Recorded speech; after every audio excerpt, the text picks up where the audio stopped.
Take it easy. Hey, isn't that Charlotte? We're always ready. I see. So you believe that this warning letter was sent by the Phantom Weasel?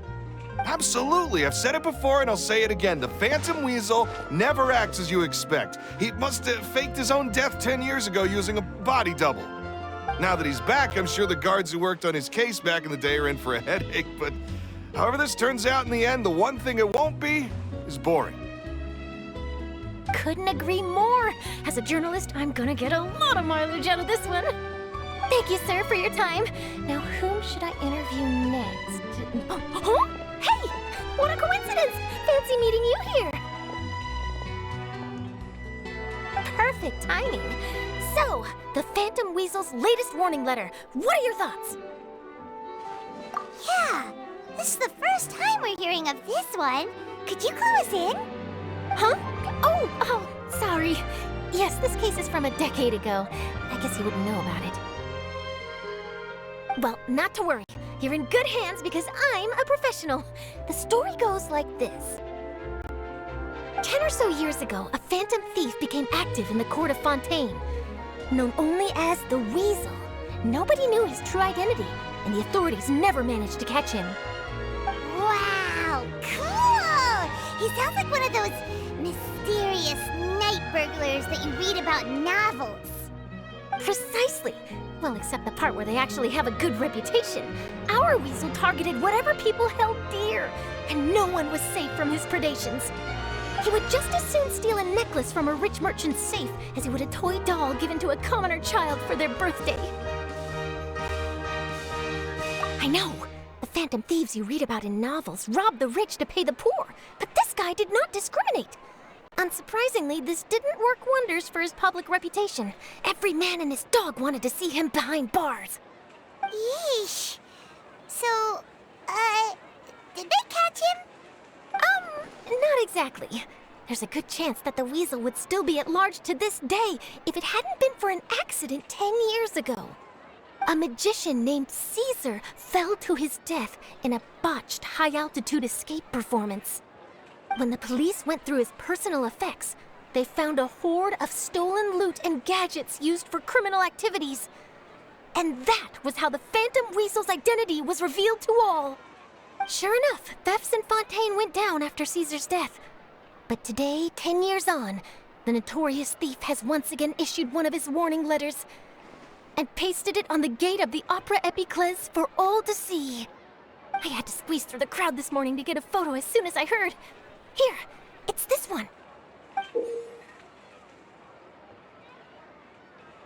So, this is the warning letter, huh? Let's see what he wrote. 3 days from now, when evening falls, I shall take from you that which you hold most dear at the Opera House, just as you did to me 10 years ago.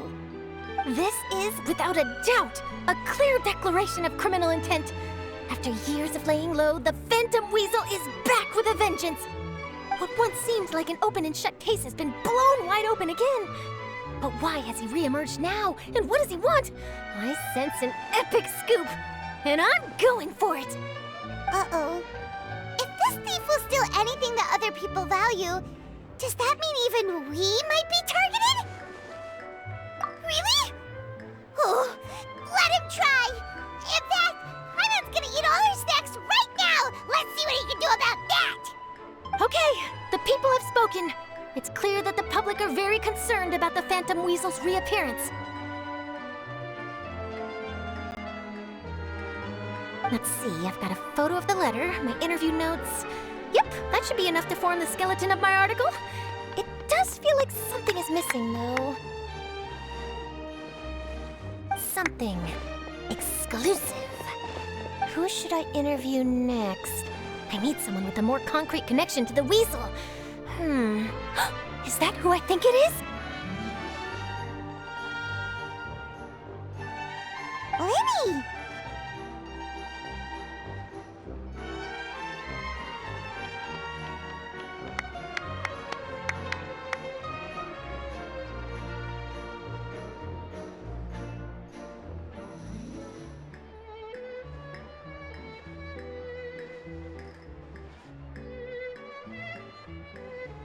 Magic, magician, Caesar, the Phantom Weasel! That's it! Let's go interview Lyney! You see, the original Phantom Thief Caesar was a magician too! And what do Phantom Thieves and magicians have in common? They both have an air of mystery about them. Perhaps there's a connection there.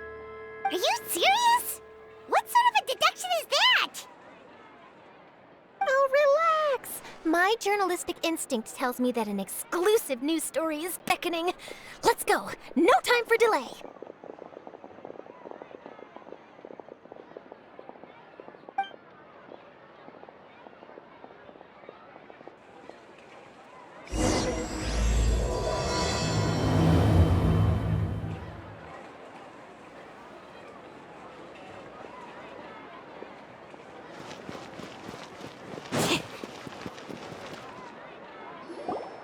Wow, Mr. Magician! How did you know which card I picked? Oh, it's simple. Come closer and I'll let you in on my secret.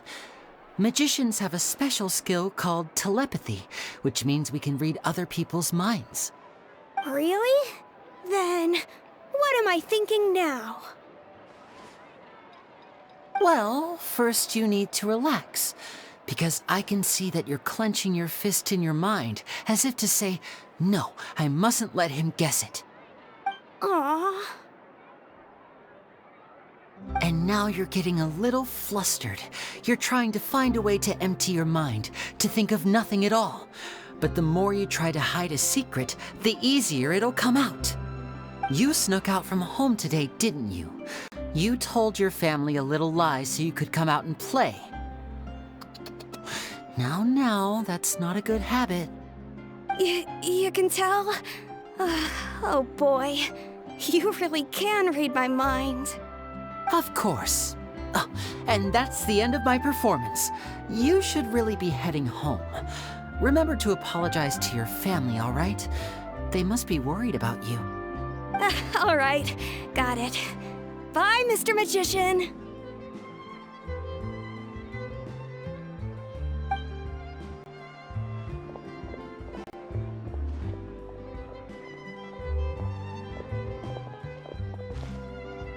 Hey, Lyney?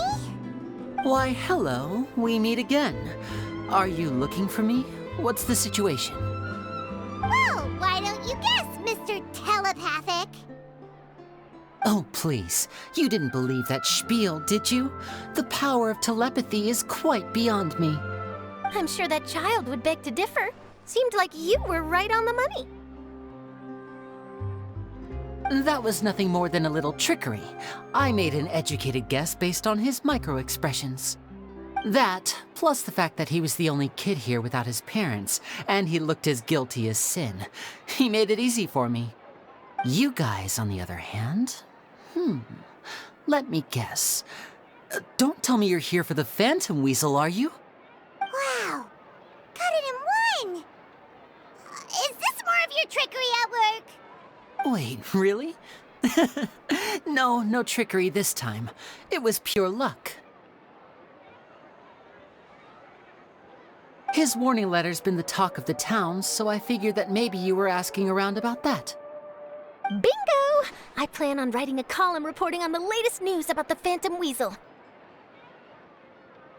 So, Lyney, what are your thoughts on this infamous thief's reappearance? To be honest, it makes me angry. Angry? Why? You read his letter, right? The Phantom Weasel claims he's planning something in 3 nights' time at the Opera House. That's the night I'll be performing there. Huh. What are the chances?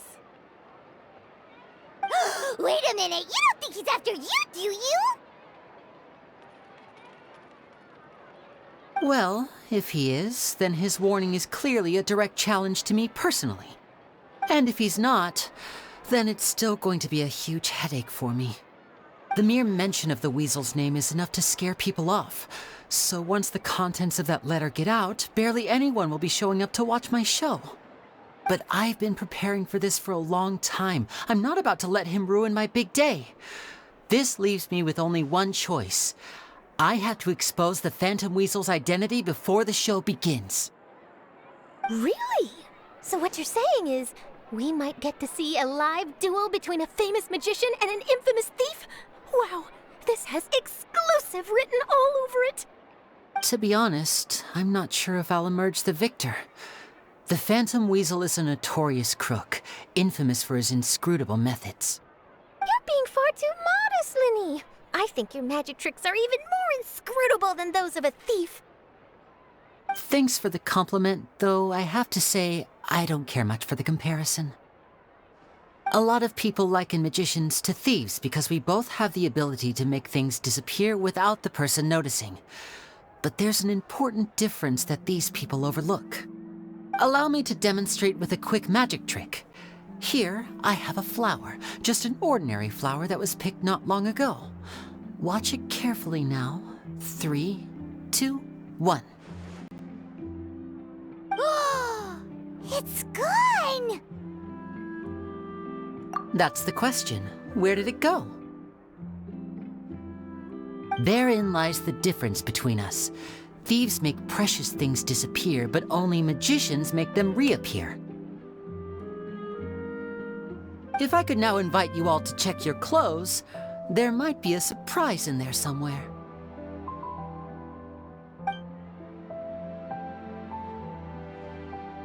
A surprise? Let me see!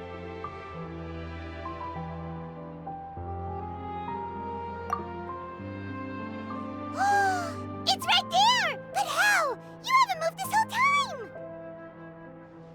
What an outstanding trick! Sorry, Lyney, it seems that my previous praise was woefully inadequate. Clearly, magic is the superior art form to theft. Don't worry, I didn't take offense. I just wanted to take the opportunity to perhaps change some of the preconceived notions you might have about magicians. Since Caesar's death, a lot of people associate magicians with criminality. It can be quite frustrating. I can imagine. Coming back to your trick just now, might I presume that you are well versed in floral symbolism? For example, magicians often use rainbow roses in their flower-related performances to represent passion and romantic encounters. But you used a Lumidu spell, which, if I'm not mistaken, allude to separations. I'm curious to know if there was any deeper meaning behind this choice? Impressive knowledge. It's no wonder you're such a successful journalist. But I'm afraid I don't know the first thing about floral symbolism. I'm just in the habit of using Lumidu spells in my magic. It sounds like something I should look into, though. I'll buy myself a copy of Fontaine's Floral Language Facts when I have some time. But it'll have to wait until this Phantom Weasel business is behind us. Well noted. In that case, this brings us to the end of our interview. I, for one, am looking forward to the final showdown between you and the thief. Please feel free to get in touch to update me on any further developments. Otherwise, I will of course see you at your show in 3 days' time, but let's hope the Phantom Weasel is caught by then. If there's nothing else, I'll be off. You've given me lots to work with here, and I've got no time to lose if I want to write that exclusive piece. I'll see you all later.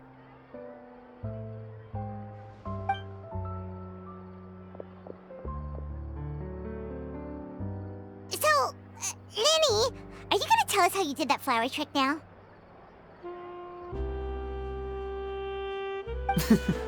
I'm afraid that's my little secret. Aww. Well, magicians are entitled to their secrets. But Paimon's really itching to know how it's done. You feel it too, right? So itchy. Not so itchy then, huh? Well, since you're so concerned, how would you like to serve as my temporary magician's assistants and help me investigate? Magician's assistants? Oh, that sounds fun! Assistants are technically magicians too! Also, it'll bring us one step closer to figuring out how that darn trick is done! Shall we go for it? The first thing we need to look into is who Caesar really was. If he truly was the Phantom Weasel, that means that the Weasel is dead, and whoever wrote this warning letter is just a copycat criminal. But if he wasn't the weasel? Well, that'll make things more interesting. It would mean that the weasel lives, and he's been laying low all this time in some corner of Fontaine. And if we're investigating Caesar, his fiancée Gemma is a good place to start. Word is that she visits the cemetery often, so I asked Lynette to wait for her there. We should make a move. Let's go and rendezvous with Lynette.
You took your time.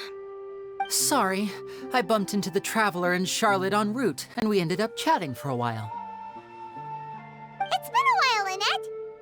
We're working as Lyney's temporary assistants in the investigation of the Phantom Weasel.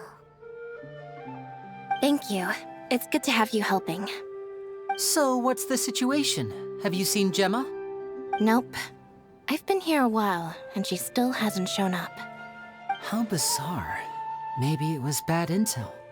Well, we won't get anywhere by standing around waiting. Traveler, Paimon, let's go ask around.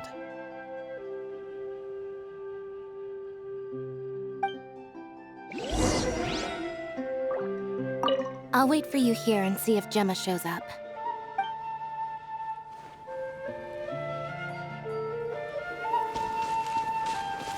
A lot of people here today, huh? When did this cemetery get so popular? Same thoughts here. What's going on?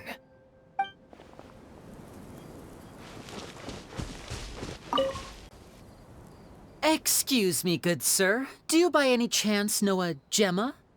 Gemma? You mean Caesar's fiancée? Sure I do. What's this about? I'm just trying to get a hold of her because I need her help with something.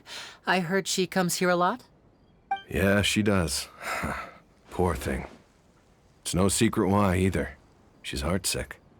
Ever since Caesar passed away, she's been coming here once every week to clean his grave. Often, she just sits there in front of his headstone, lost in thought. Sometimes she talks to herself. I asked her what she was doing once. She said she wanted to speak to him again. She knows he's gone and can't hear her from the grave, but she just likes to spend time there, telling her fiancé all about how her life is going. And she's been doing this ever since Caesar passed away? Oh, so 10 years. Wow. Their love must have been really strong. I'll bet. Caesar's reputation fell apart after his identity was revealed, so no one else visits his grave. Gemma's the only one who still thinks about him after all these years. I don't know if the mind lives on in the waters after death, but if it does, I'm sure Caesar must be grateful to have someone who remembers him fondly. If I'm honest, I think this is all so unfair to poor Gemma. Her fiancé was a low-life crook. He doesn't deserve someone like her. Anyway, all of that said, she's running later than usual today. Normally, she'd be sitting in front of his grave by now. I wonder if she's okay. Well, that's everything I know, I'm afraid. You might have more luck asking some other people. All right, well, thanks for sharing all of this with us. We'll keep asking around. You're welcome. I just hope she'll be able to move on one day.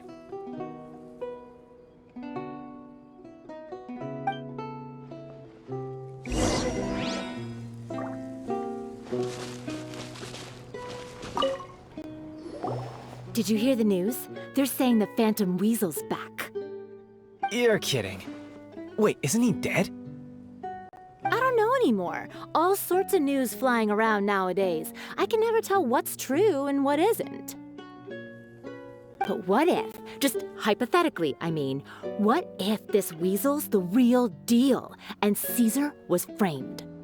Called it. Seriously, 10 years ago, on the day it all went down, I said to myself, you know what? This guy's been set up. The Caesar I knew was a good guy. He gave balloons to children on the street, for Pete's sake. What, are we supposed to believe that he was a balloon thief or something? Give me a break. Oh, please. Weren't you the one cursing his name to high heaven when the police announced the news? You were all, "Oh, that gosh darn lousy son of a, you think you know a guy," or words to that effect. Wait, did I say that? I don't seem to recall. Hello there. Sorry for disturbing you, but I couldn't help but notice you were discussing the Phantom Weasel. We're actually quite interested in this topic as well, but we're struggling to get to the bottom of it. Do you think you could spare a moment to tell us a little bit about Caesar?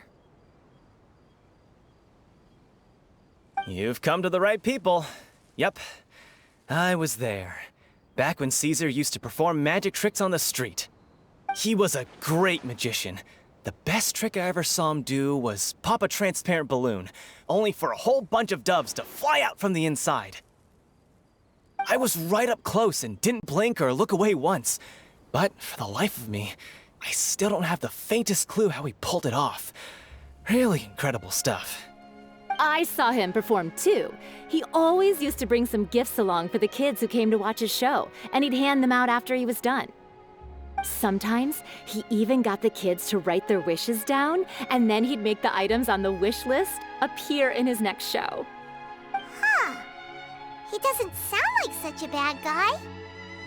But after he died, there were also rumors that he used the wish list to find out what was precious to people, with the intent to steal it later. As I'm sure you know, the Phantom Weasel would steal just about anything from anyone. Whatever the case, now that the Weasel is back, Caesar's become a hot topic once more. I bet Gemma must be pleased. If Caesar's name gets cleared, maybe it'll finally give her some solace after all this time. No, speak of the devil. That's her over there. If you've got any more questions about Caesar, she's definitely the one to ask.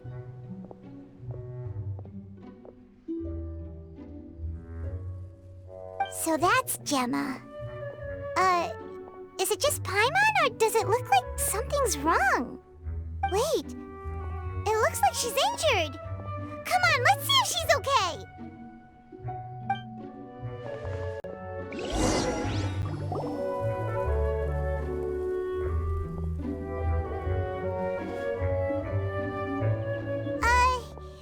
Hi there. You're Gemma, right?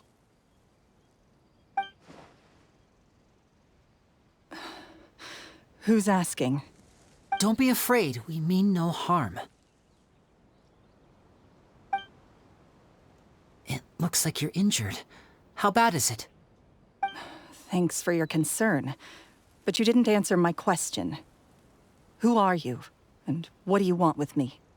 My name is Lyney, and this is my sister Lynette. My name's Paimon, and this here's the Traveler.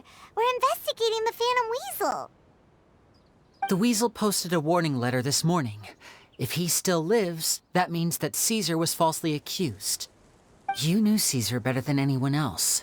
So if you're willing, we'd love to hear what you think about all this. I promise you can trust us. We won't hurt you. In fact, we'll do all we can to keep you safe. I never believed that he was the Weasel. Huh. I suspected as much. Okay, so going back 10 years, do you remember anything strange in the weeks leading up to the accident? Did Caesar have a falling out with anyone, for instance? No, not that I know of. Got it. All right, sorry for disturbing you. If you don't have any more questions, please leave. I want to be alone with him.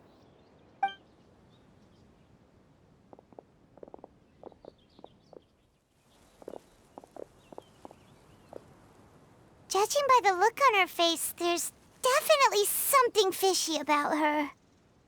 She's lying. She definitely knows something. That's fair.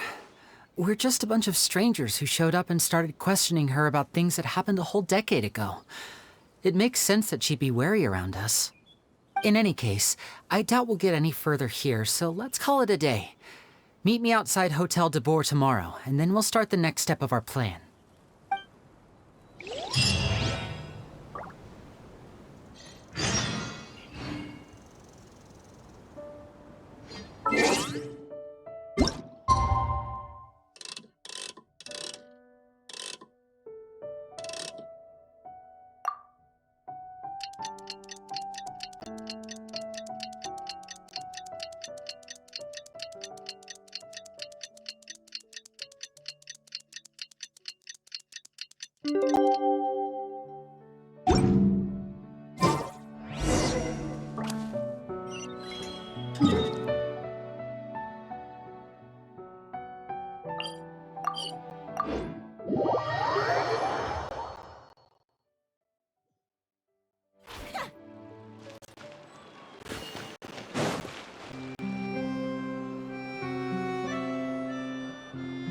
Over here.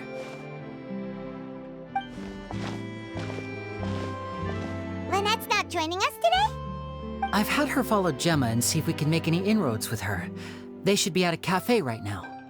Still, I don't think that Gemma's likely to open up to us. So, we need a contingency plan. Today, we'll be looking into a guy named Lorenzo, Caesar's former pupil and assistant. When Caesar passed away, all the stolen goods discovered in his home were confiscated and returned to their rightful owners. But Lorenzo was the only one privy to all his magic secrets, and he inherited his craft. Before long, Lorenzo was the next big magician in town, his fame surpassing even that of his master, and it made him very wealthy. He's since left the magic scene though, and these days, he's a wealthy businessman with his fingers in a lot of different pies. I had to pull a lot of strings, but I managed to get him to agree to a couple of drinks with me. Be warned though, I hear he's got a hair-triggered temper. We'd best be careful.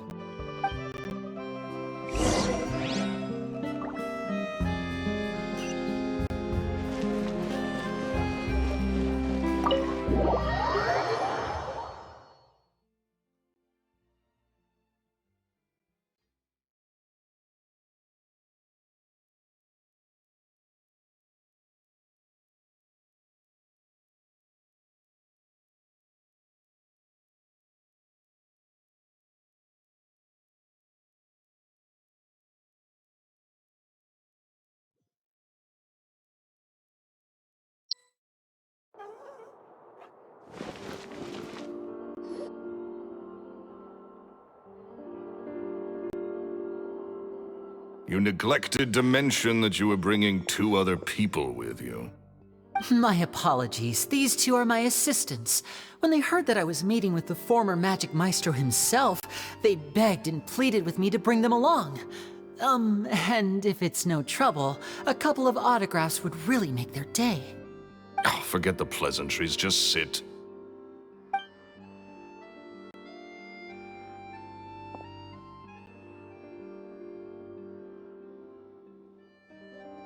Get a load of this guy. Forget the pleasantries, he says, but he looks pretty happy about Lyney stroking his ego. I only agreed to meet since we're both magicians. Do me a favor and cut to the chase. I have more important things to do than drinking. Much obliged, sir. As it happens, the matter I want to address is also related to magic. Yesterday morning, a warning letter from the Phantom Weasel appeared on the entrance to the Opera House. He claims to be planning something for the same evening that I'm scheduled to do a magic show there. As such, I believe that I may well be his target. I have to get to the bottom of this to ensure that my show can go ahead as planned. Naturally, any investigation into the Weasel starts with a few questions about Caesar, who... What is there to investigate? Caesar was the Weasel and he's been dead for 10 years. So what if some sick creep thought it'd be funny to write a warning letter? It changes nothing. Are you trying to tell me you actually bought it? Please, sir, no need to get so worked up. I do concede that a copycat is but one possibility. Possibility? It's a fact, Lyney. Look, my patience is limited, so listen carefully while I'm still willing to put up with you. The weasel is dead. Period. Everyone knows that, so do yourself a favor and quit this investigation. It'll lead you nowhere. Look, if this affects your magic show in any way, I will personally compensate you for any losses. Oh, sir, I'm honored, really. But this isn't about finances for me. My pride as a magician is what's at stake here, Lorenzo. Copycat or not, this person has thrown me the gauntlet, and I must meet their challenge head-on. Your pride? Don't mince words with me, boy. Just tell me, what exactly are you seeking to do? I want to find out the Phantom Weasel's true identity. I have to know for myself what really happened 10 years ago. What would that accomplish? And what do the events of 10 years ago have to do with you, anyway? Look, you of all people should know that a magician never reveals their secrets. And in any case, dead men don't talk. So if you really care about your magician's pride, then you'll forget about Caesar and move on. Uh-oh. This is getting awkward. Lorenzo? Is that? Oh, it is you! I know that big, booming voice anywhere. What's up, my man? Want to grab a drink with me? Another day, I'm busy. Oh, come on. You can't be all business all the time. You know what they say? Live fast, die young. You gotta learn how to kick back and relax once in a while. If I wanted your life advice, I'd ask for it. Now get out of my face and go be drunk somewhere else. Sorry, my good sir. I don't believe I've had the pleasure. Oh, hey! Edmondo. He and I are business pals. We worked together a bunch of times.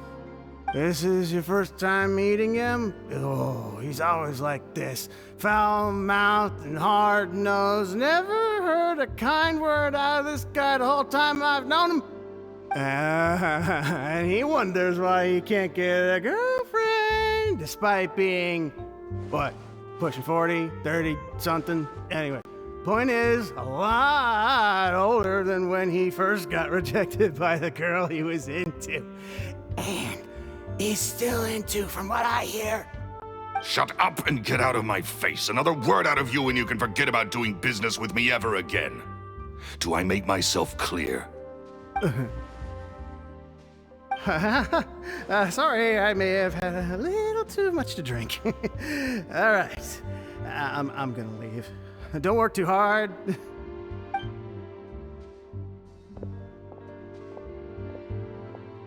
I think it's high time I made a move as well.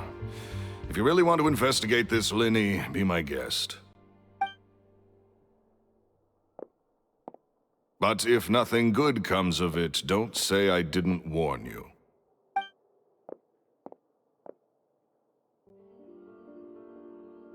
Well, that fell to pieces in a rather spectacular fashion. Any thoughts? Totally. And what was all that about compensating you for your losses? Why would someone you just met make an offer like that? He's gotta be hiding something. And not like Gemma. She was a little suspicious, but this guy's definitely covering something up. I think so too. We need to look into Lorenzo more closely. That guy Edmondo seems to know a thing or two about him. He only just left. Let's see if we can catch up with him.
You okay there?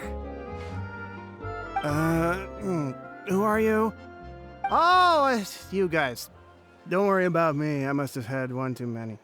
I just need to ride it out. I said way too much back there, didn't I? Yeah, I nearly talked myself into complete financial ruin. Note to self, no more drunken chats when Lorenzo's around. So, he was serious about threatening to cut you off? Ugh, Paimon knew he was a bad egg. Hey, keep your voice down. Don't go prying into Lorenzo's personal affairs. Bad things happen to people who ask too many questions. Don't make an enemy out of him.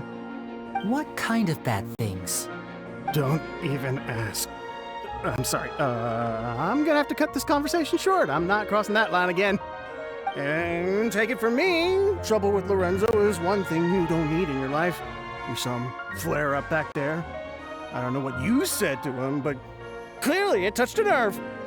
That's not a good sign. You're too young for this. Don't get in over your head. I'm leaving.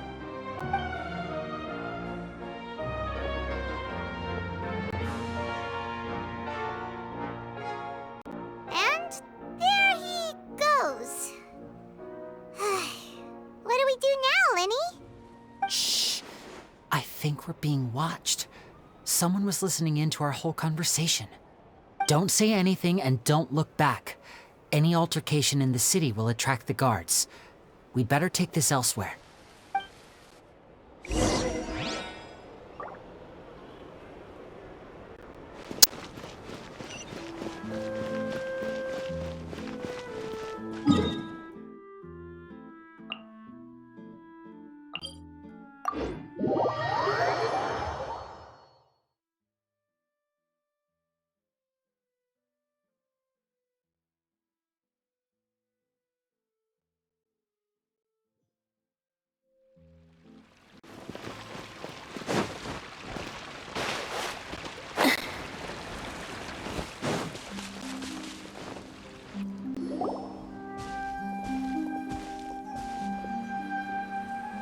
You followed us a long way.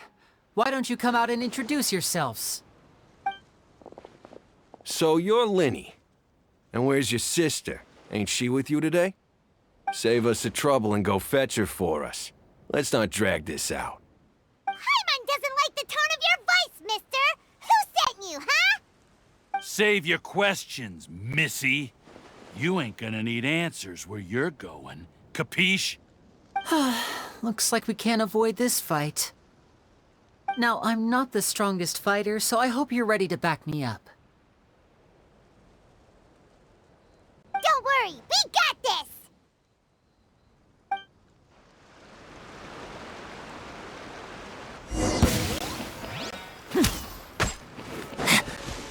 I'm going in! Cue the spotlight! The wind knows it. Curses. Tougher than we thought. Vision wielders are always trouble. Intimidation ain't gonna work like it did on the lady. Come on, let's scram! Hey, wise guys! We ain't through with you yet! Oh, they got away! Did you catch what they said just before they left? Something about intimidating someone else. Sounds like they just wanted to rough us up as a scare tactic, and they've already done it to someone else, but who? You're right. She was injured when we saw her yesterday, and she acted like she had something to hide. Maybe she was too scared to tell us the truth because those guys had... Well, if that's the case, she should be more willing to open up to us once she learns that those thugs won't be bothering her anymore. Let's head back to the cafe and see if we can get any information from her.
Gemma?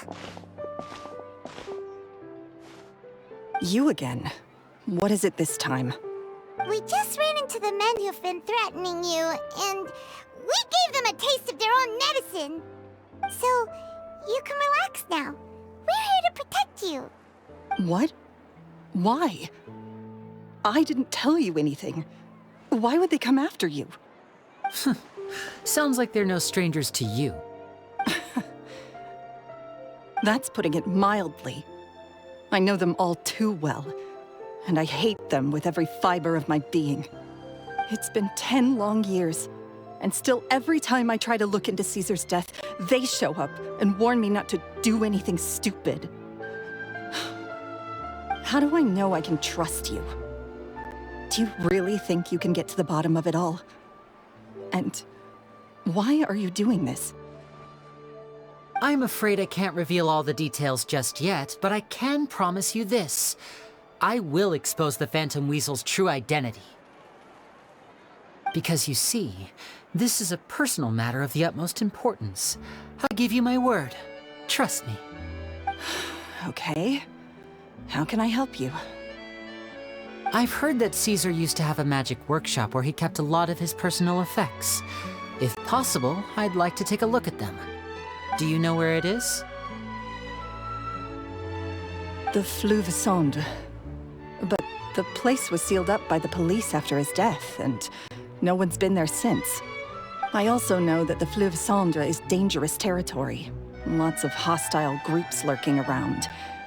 If you're serious about going there, please be careful. Understood. Lynette, you stay here and take care of Gemma. Don't let her come to harm. Got it. But if I'm staying here, I'm ordering dessert. I mean, bon appetit. But stay sharp, too. They're likely to come for you while I'm away. Okay. Alright. Power saving mode off. I'll start taking this more seriously now.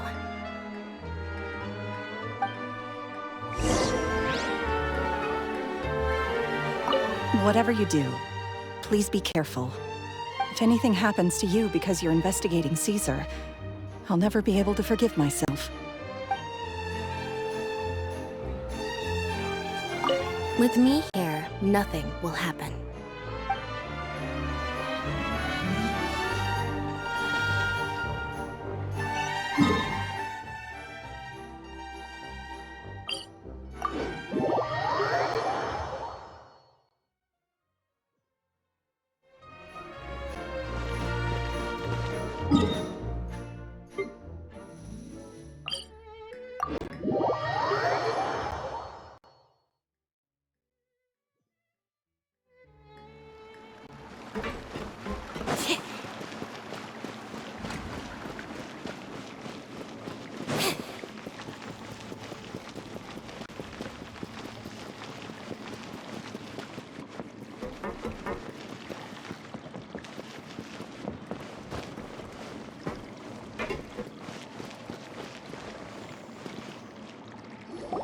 If Gemma gave us the right location, then the workshop should be right nearby. Huh. Looks like these boxes are blocking the entrance. Let's shift them away first. There we go.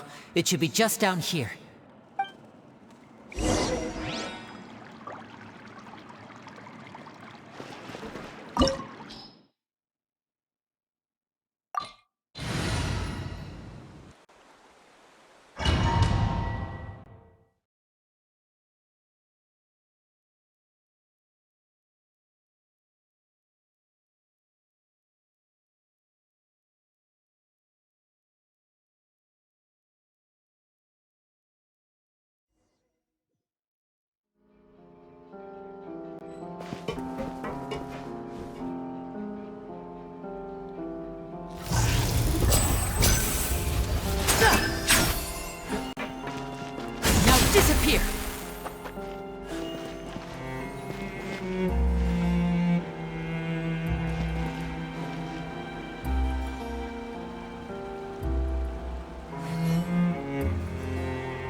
So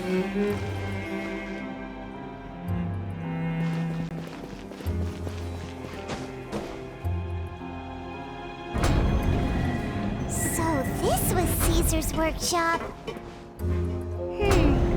Nothing suspicious here, just normal magic props. Let's head in further.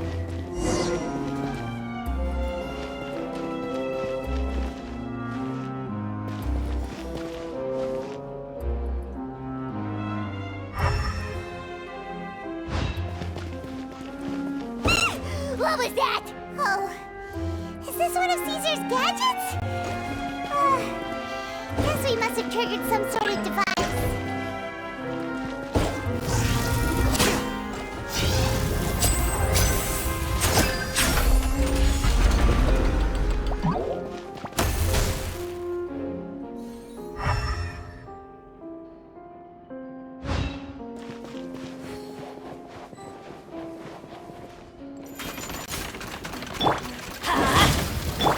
Over here! One with wind and cloud! Here comes the cat. Whoa. Look, the doll in the box is glowing.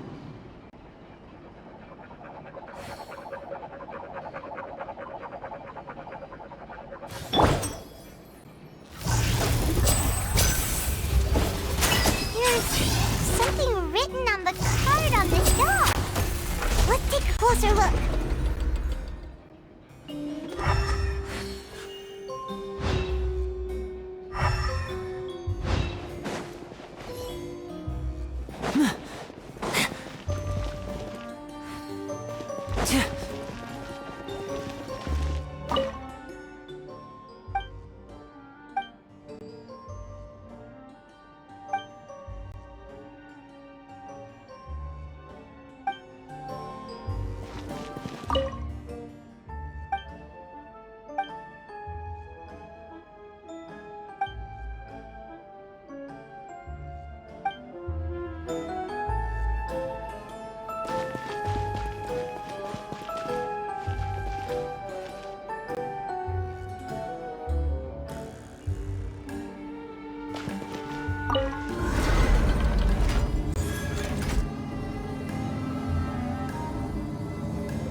These magic boxes are moving.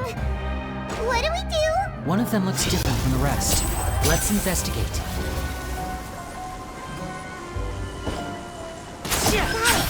We're supposed to find the box that lit up at the start, right? There should be another wish list inside. Let's keep trying.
Looks like we've reached the end of this route.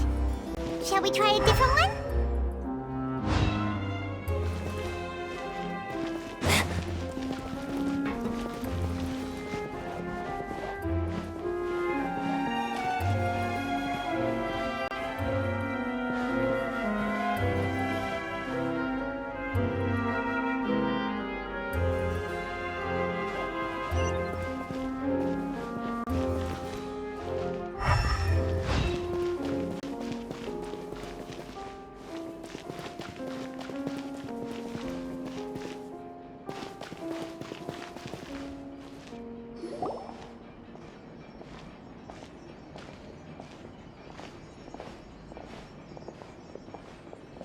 That's weird. Have we reached the end already? There's nothing here. Maybe this was a wasted trip. This place seems a little too ordinary for a magician's workshop. There's a distinct lack of mystery. We've triggered quite a few devices on the way here. I'm starting to wonder whether Caesar built this whole place as one big, elaborate magic contraption. If so, then there must be more to this place than meets the eye. Maybe a hidden room somewhere. Aha! If I just move this book, then hopefully... and... presto! A secret passageway! How did you know? I'm a magician too, and apparently great minds really do think alike. Looks pretty big inside. Let's head in and take a look around.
Fallen leaves, adorn my night! Here comes the finale!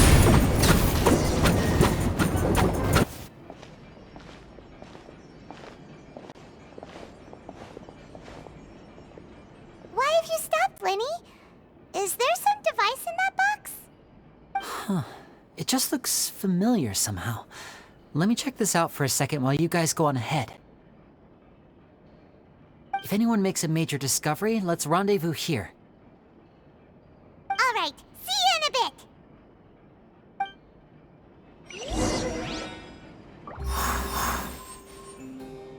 bit. The placement of this device inside. If I remember correctly...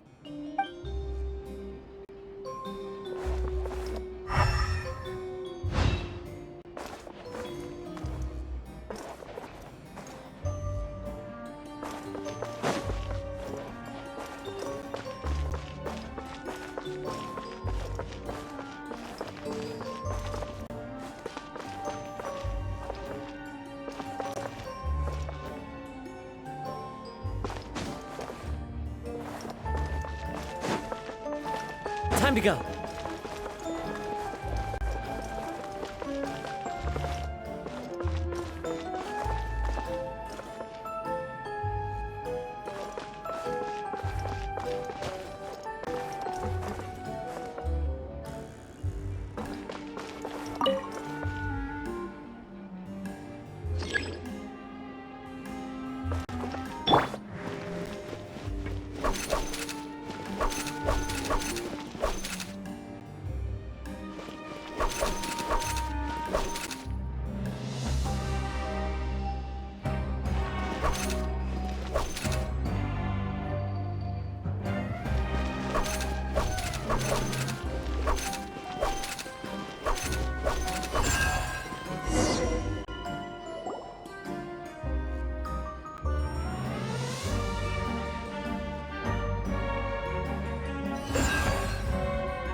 Wow! There's a hidden room here! Let's see! Oh, this bookcase is full of Caesar's own notes! He wrote a lot about the principles of magic. Whew. Much too advanced for Paimon. Hey, look! Is that Caesar's diary on the table?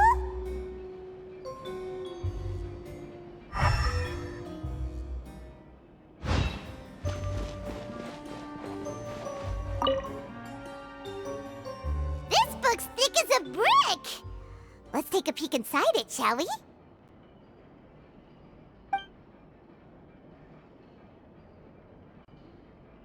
At one of my shows a few days ago, a child asked me how I pulled candy out of my hat.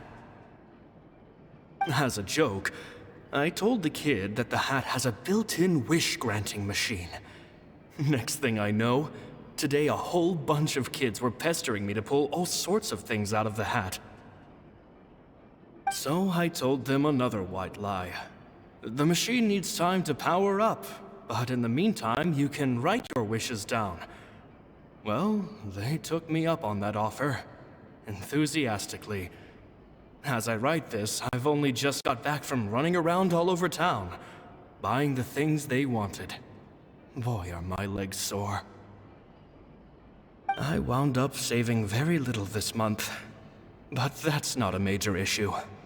I now have a bigger problem. How am I going to hide all these things inside my hat?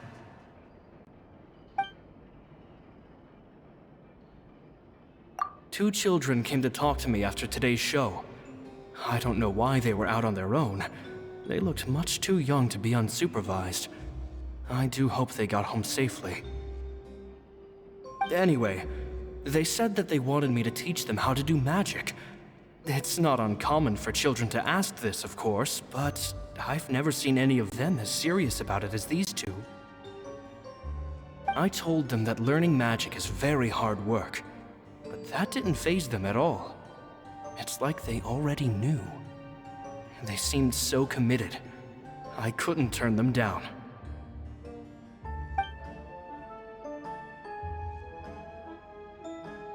It seems like something's bothering Lorenzo lately, but he won't open up to me about it. Surely he's not upset that I agreed to teach those two children. I'll have to talk him around. I have a good feeling about those kids. They're naturally talented, and it seems like they're not new to the world of magic. They have all sorts of fantastic ideas.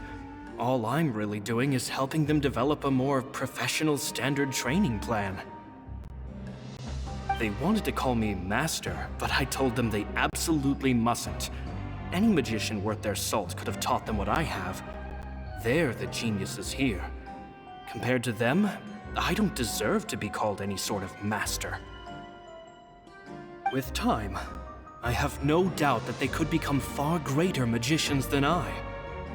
My only concern is why they're so mature for their age. I fear they've had to grow up too fast. I don't dare to imagine what they must have been through.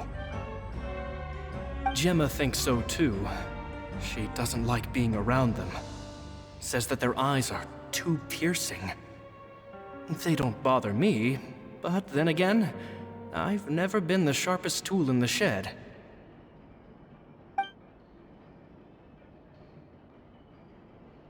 It's nearly time for me to go on tour.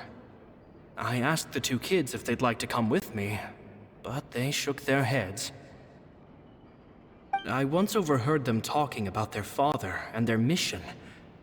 Sounds like their parents have other plans for them. I guess we'll be parting ways soon. It's only been 10 days since I first met them, but I think that I've gotten a feel for their personalities now.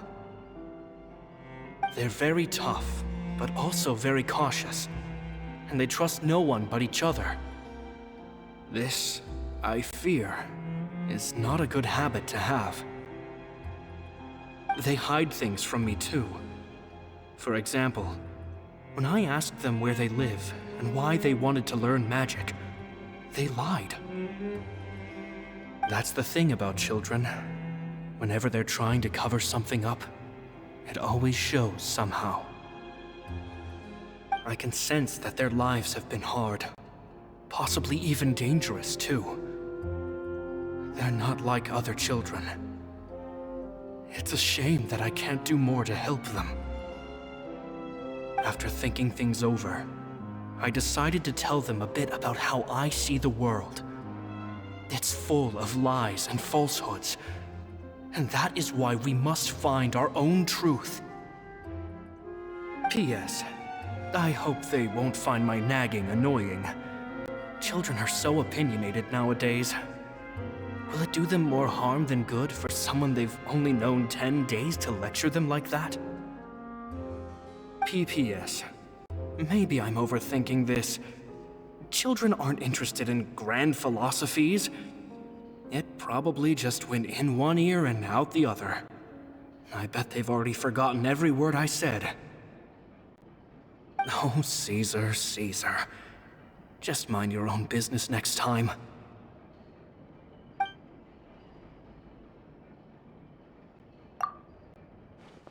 Two magic geniuses with a father and a mission, huh?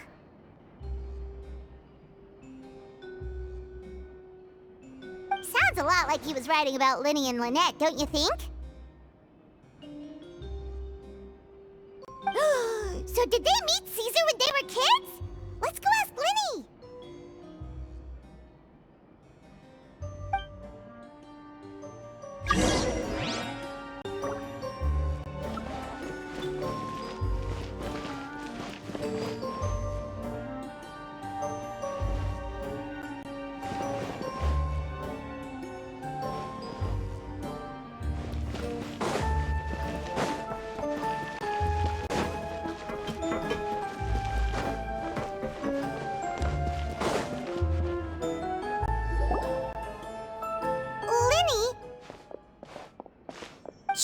Hold that thought.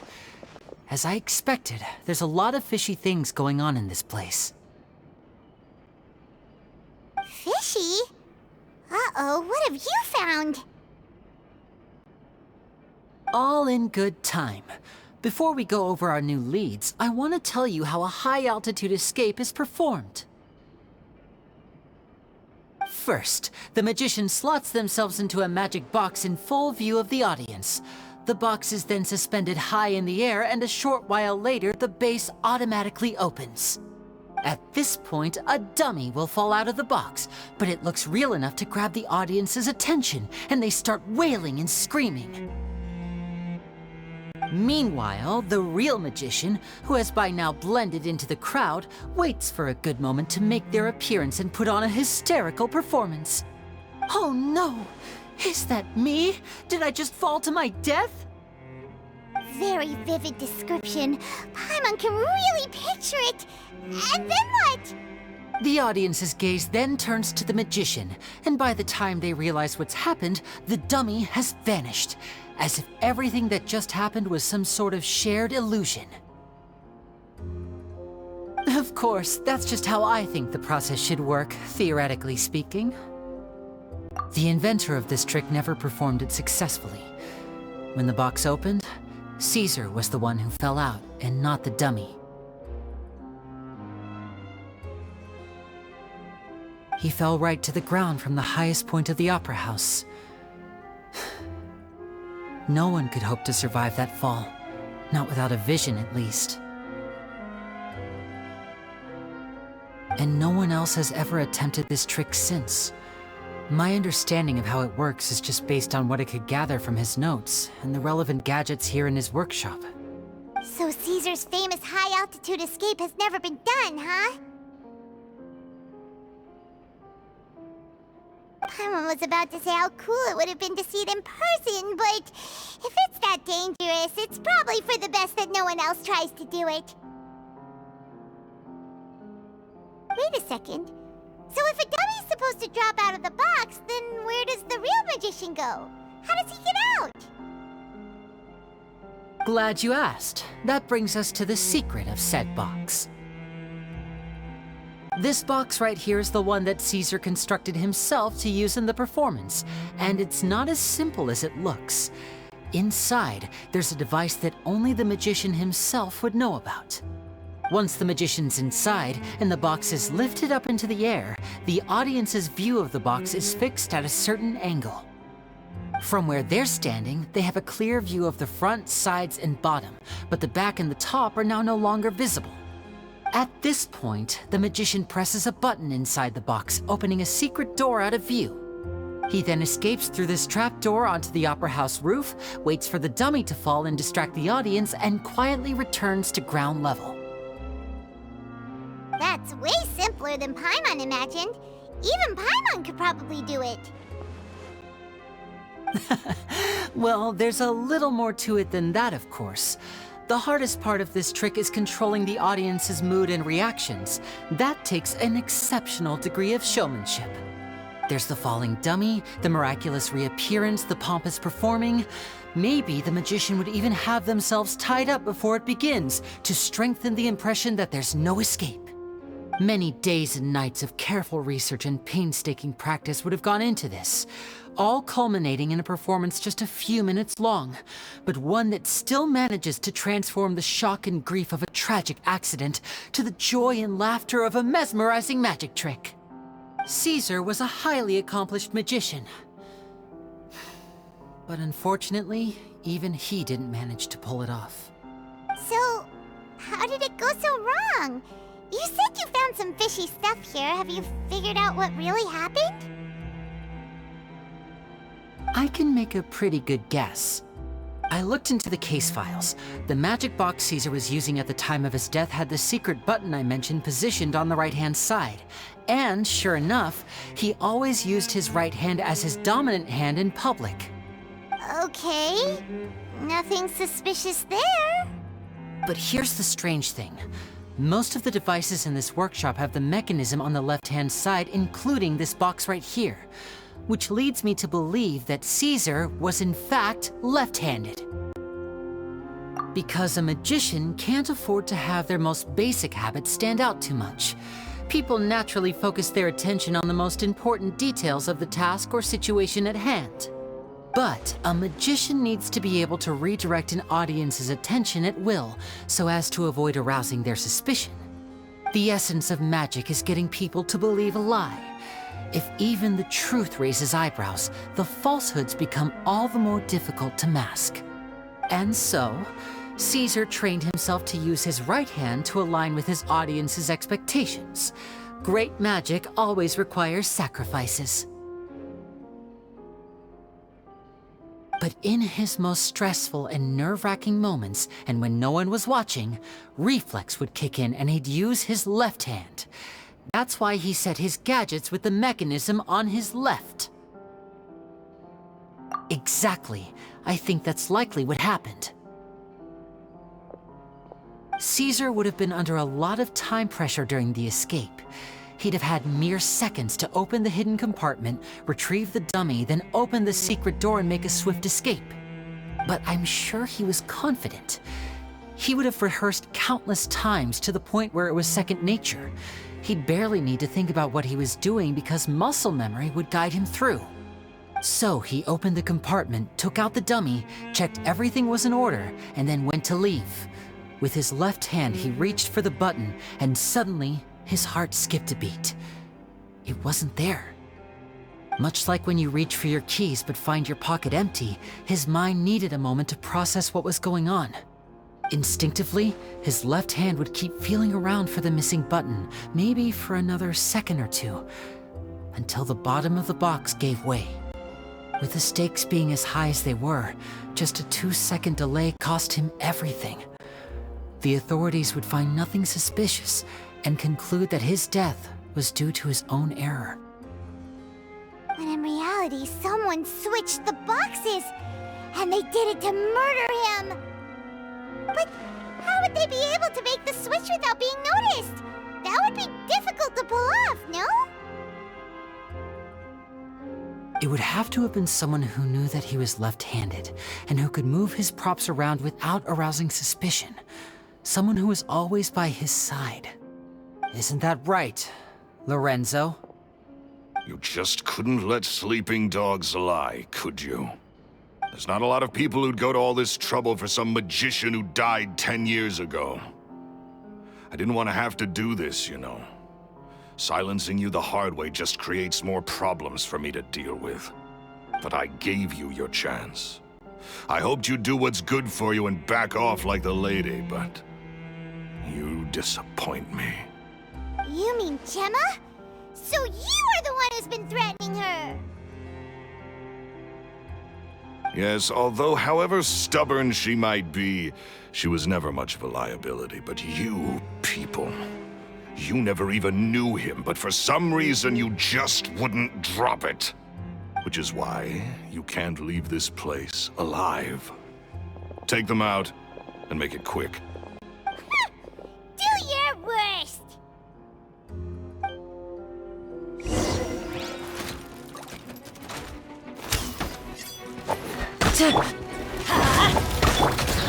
Let the magic begin! Step on up! Quietly now. Now disappear!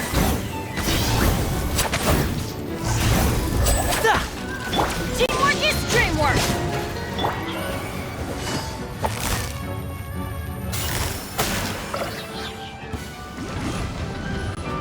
As one with wind and cloud!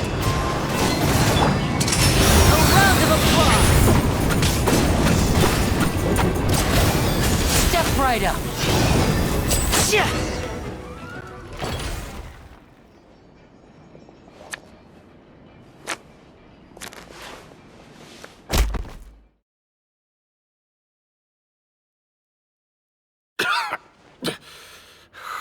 You kids are tougher than you look. Had enough yet, Lorenzo? Your cronies can't help you now. I think it's high time you started talking, and what I'd really like to know is, why did you murder Caesar? If I had a mora for every time you said that man's name. Of course you idolized Caesar, everyone else did. But I was the real genius magician. Me! He was just an amateur who did cheap tricks for gullible children. I was the one who made magic into the fine art it is today. The aristocrats doffed their hats to me! So it was jealousy. Jealousy. Hatred, more like. I hated Caesar. All he cared about was his magic. He lived and breathed it. He poured everything into his street performances and his stupid tours like it was just a hobby to him, never bothering to think about Mora. What sort of fool devotes their life to the art of deception and never has a Mora to show for it? But the people loved him, didn't they? Oh, how they looked up to him. No one gave me a second look. All I ever heard was, "Oh, your master's amazing, isn't he?" Amazing. Yeah, so amazing that he was completely broke. Every other apprentice was living it up at their master's expense, but no, not me. I put in all the work, mastered all the skills, and it brought me nothing more than the life I already had.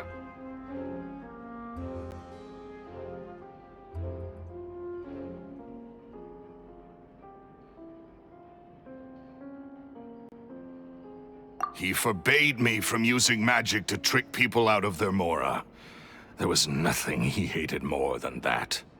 And with his reputation in Fontaine, it was too risky for me to go it alone. As long as he was alive, if I dabbled in my own brand of money-making magic, he would expose me and it would destroy me. I had to kill him. There was no other way. He had to go. And this was your only motive? It was reason enough. What other motive would I need?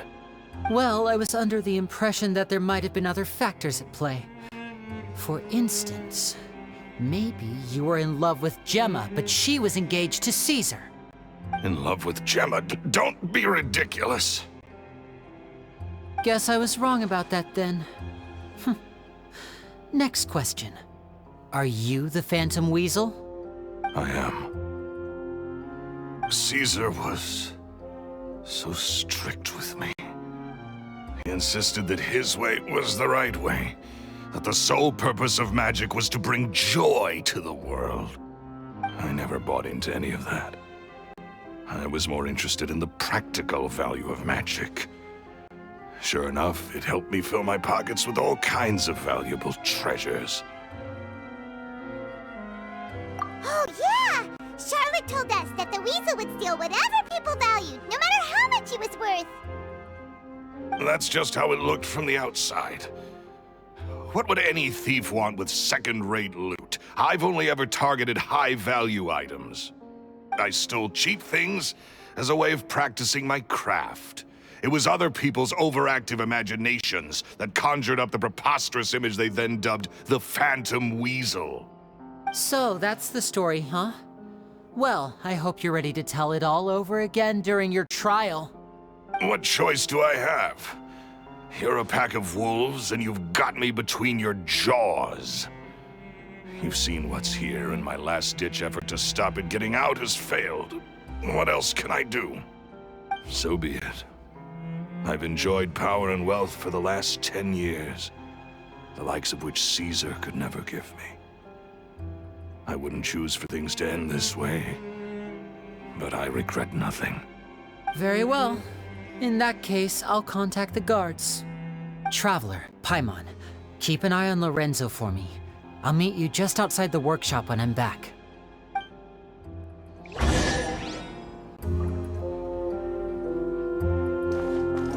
At least I can finally stop looking over my shoulder now.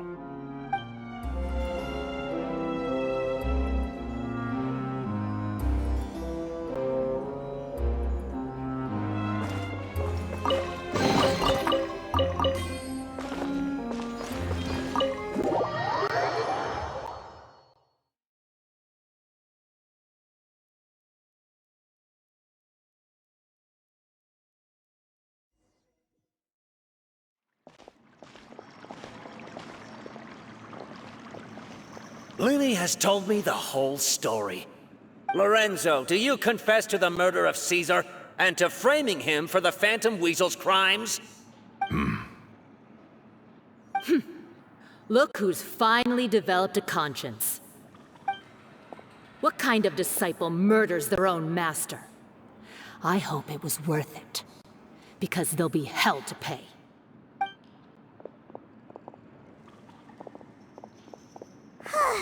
Looks like it's all over. What should we do next, Lyney? Should we start preparing for your show? Let me think. Let's rendezvous with Lynette and Gemma first. With Lorenzo in custody, Gemma will no longer have to fear for her safety. Good point! We should go tell Gemma the good news right away! It'll give her some peace of mind for sure!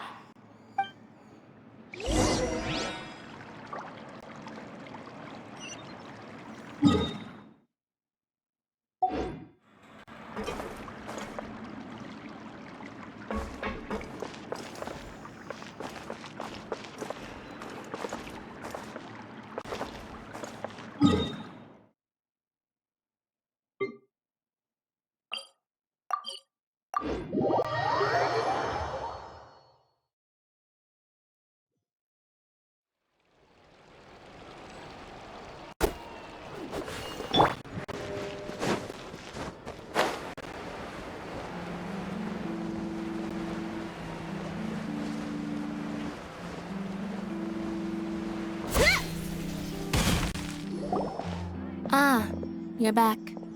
You were so quick. I've only just finished my third dessert. Your third? Lynette, come on, we've talked about this. Everything in moderation. You're not gonna have any room left for dinner now. That's fine. I'll shift to exercise mode and jog off the excess sugar. That's besides the point. Well, it's done now, but try to eat a more balanced diet in the future. Point taken. Did everything go okay? Of course! Lorenzo is no match for us. The guards are taking him into custody as we speak. Gosh, that's amazing. I'm sorry, I still didn't know if I could trust you, but now it seems I can. I had my suspicions about Lorenzo, but It's okay, we understand. He did threaten you. Paimon would find it hard to trust strangers in your position too. But you don't need to be scared anymore. Everything's gonna be okay. Sorry. Sorry. My emotions are all over the place right now. I've been waiting for this day to come for so long. I always wanted to report Lorenzo. He took all of Caesar's property, which I found suspicious, but I had people watching me all the time, so I couldn't risk looking into it. I was so afraid. I was scared he'd do something terrible to me, and then no one would be left to visit Caesar's grave. So I never had the courage to speak out. Thank you all. Truly. Thank you so much.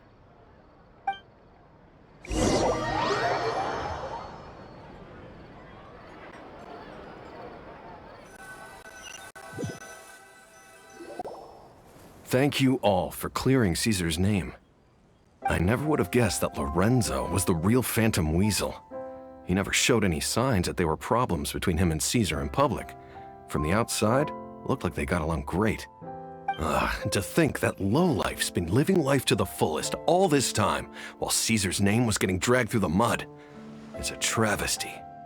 At least his soul can finally rest in peace now, thanks to your efforts.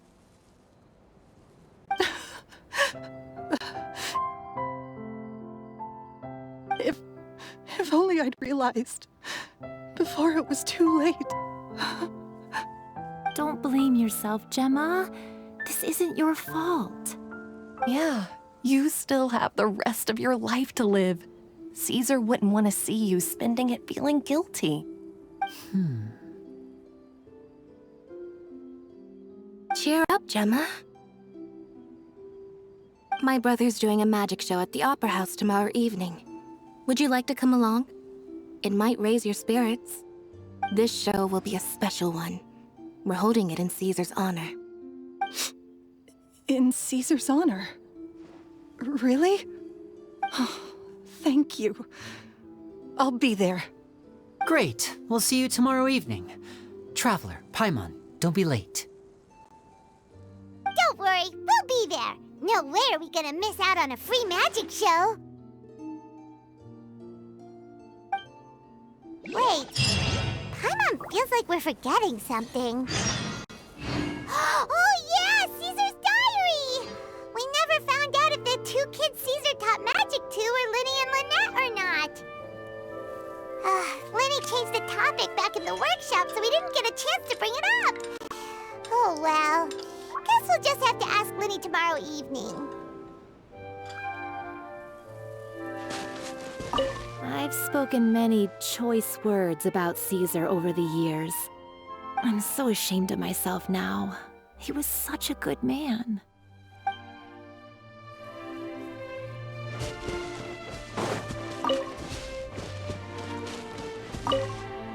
I can't believe Lorenzo was intimidating Gemma all this time. He comes around here sometimes. Not to clean Caesar's grave, though. He just stands off to the side and watches Gemma from a distance. She must have known, but she never asked him to leave. I wonder why that is.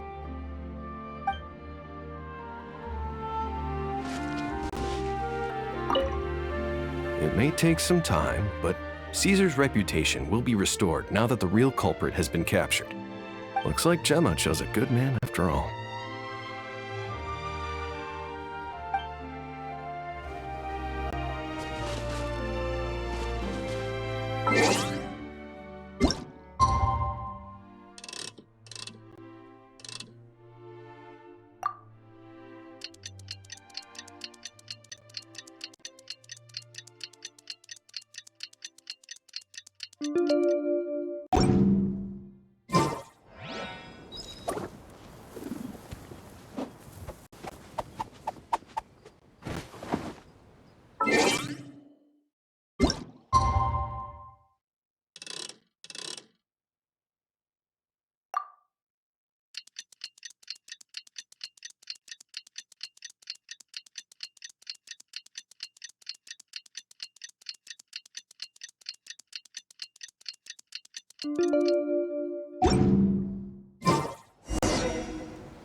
Paimon's excited to see another of Lyney's magic shows! Wait. Lynette, shouldn't you be on stage by now? Not this time. My brother's going solo today. So, I'll be watching with you. Good evening, ladies and gentlemen. I hope everybody's ready because the show is about to begin. The great magician Lyney has prepared a spectacular show for us all tonight, concluding with an all-new grand finale that no audience has ever seen before. Wow! Are you thrilled? Thank you all so much for coming. Now, prepare to join me on a journey through the mystical and miraculous.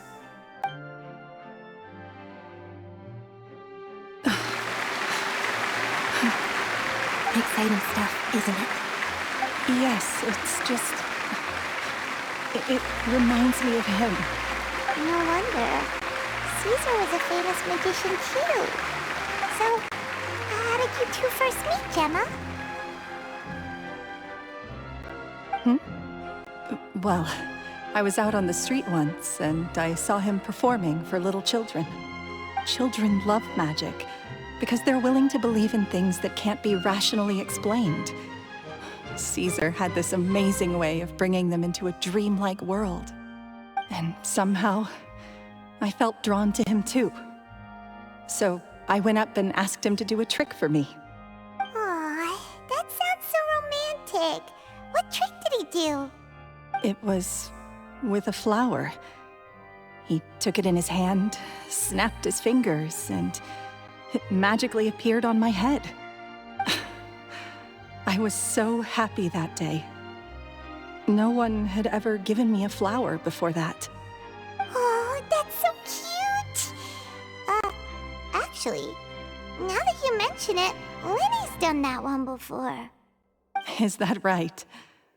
Then I suppose he's a romantic at heart, just like Caesar. So let's treasure the time we have with him. After all, you never know when the people dearest to you might be gone. That's right. It's all over now. Paimon doesn't really know how to comfort you, but at the very least, no one's gonna be intimidating you from now on. You can breathe easy at last, right? Right. Yes, you can breathe easy now, Phantom Weasel. See? Even Lynette's... Wait, what? The Phantom Weasel? Lorenzo escaped? Where is he? What do you mean, Phantom Weasel? As Lyney once said, a performer's job is to commit fully to their role and put on a flawless performance for their audience. But once the bag of tricks is empty and the curtain falls, it's time to end the show. The spotlight is no place for someone with no more cards up their sleeve. It's been 10 years, Gemma. Aren't you tired of the grieving widow act? I think it's time to put an end to it. What are you talking about? Paimon doesn't like this riddle. Traveler, Paimon doesn't like where this is going. Come on, say something! Ladies and gentlemen, I hope you're all enjoying the performance so far. There will now be a brief intermission, after which Lyney will perform the most electrifying act of tonight's show, the one we've all been waiting for. The final performance will take place outside of the Opera House, so please make your way outside in a calm and orderly fashion. The Phantom Weasel never did like public places, did they? Don't worry, this place will be quiet soon. Let's talk somewhere else for now.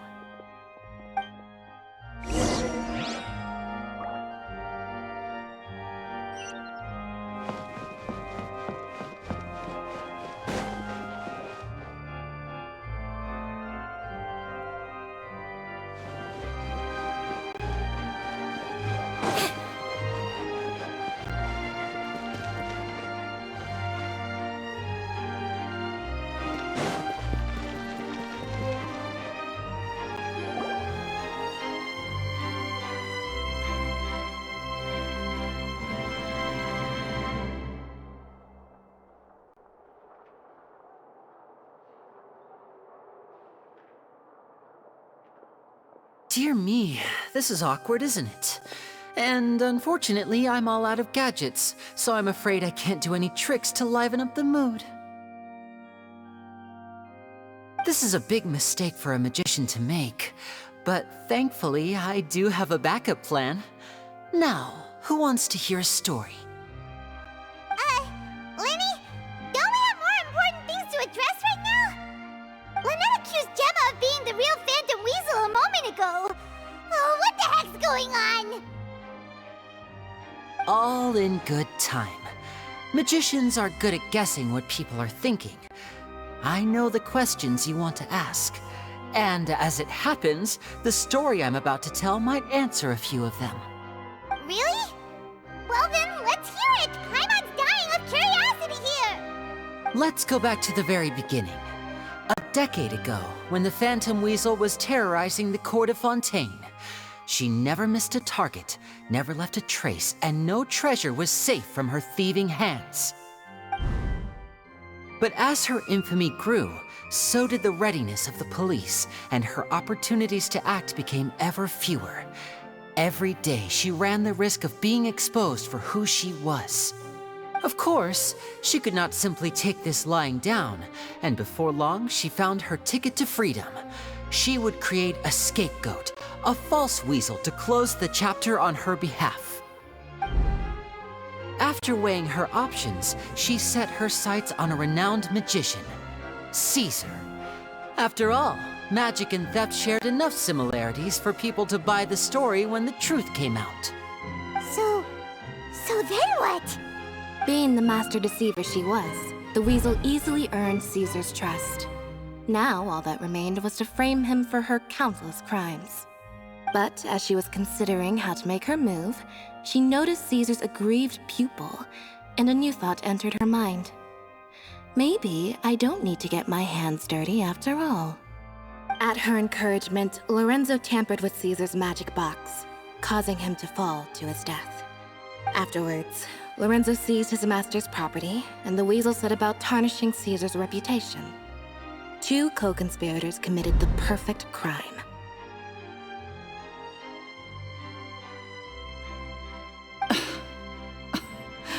I've got to hand it to you. You're both exceptional storytellers. It's enough to make even me wonder whether there was really another mastermind behind all this, pulling the strings. But I just have one question.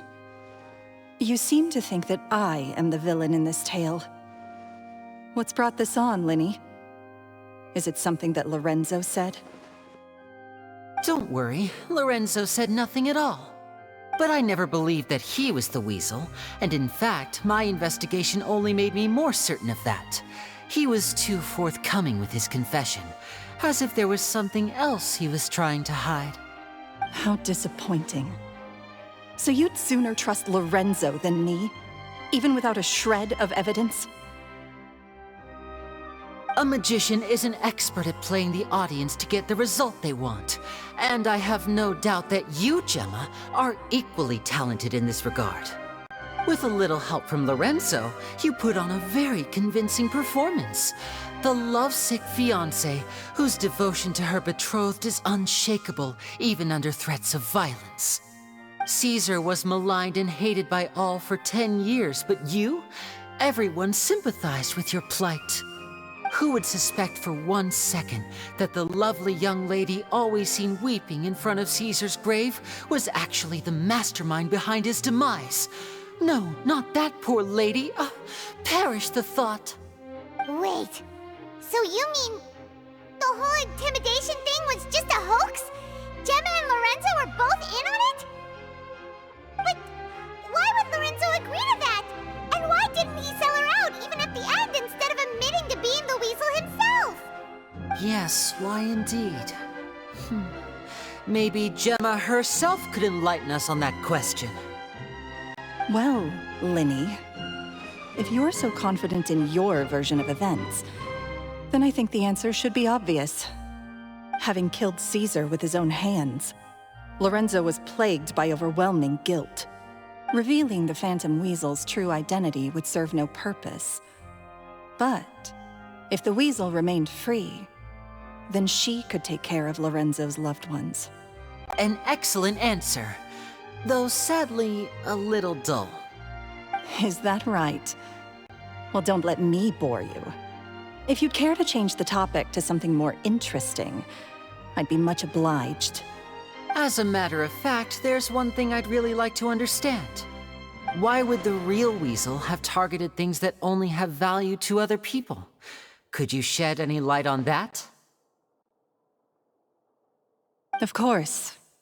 After all, we're just telling stories here, aren't we? If I had to guess, I would say that the real Weasel must have had a terrible childhood. Left to fend for herself after her parents died young. Betrayed, scorned, beaten. She'd scrounge waste paper from garbage bins to draw on, using twigs and dirt for lack of ink and pen. She'd sew ugly ragdolls from whatever scrap material she could get her hands on. This was her only source of happiness in life. But it was all she needed, and she was content. Until the world decided that even this was too good for her. Once again, she was betrayed. And this time, everything was taken from her. She felt like life was a miry pit that dragged her further down the more she struggled to escape. At that tender age, she should have been happy. Instead, she stood in the shadows and watched with envy as all good things in the world passed her by. This was a fate too cruel for anyone to bear. Her pain became a breeding ground for dark thoughts. Thoughts which festered and grew into a twisted solution to her troubles. I detest the happiness of others, in all its forms alike. I will rob them of everything they hold to be good and true, and it will fill the void in my soul. That's some pretty heavy stuff. Now it all makes sense. Does this story satisfy you, Lyney? Yes, it is quite to my tastes.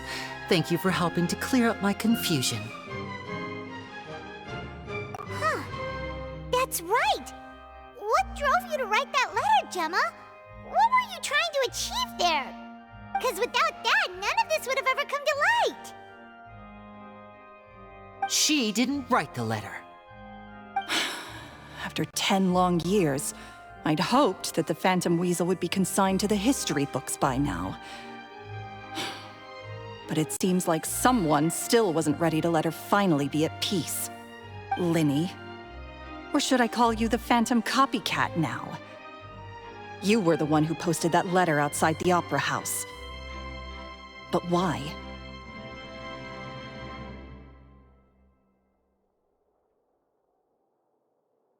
Very sharp, Phantom Weasel. Still as shrewd as ever. Well, no need for me to be coy about it. Our goal was to clear Caesar's name.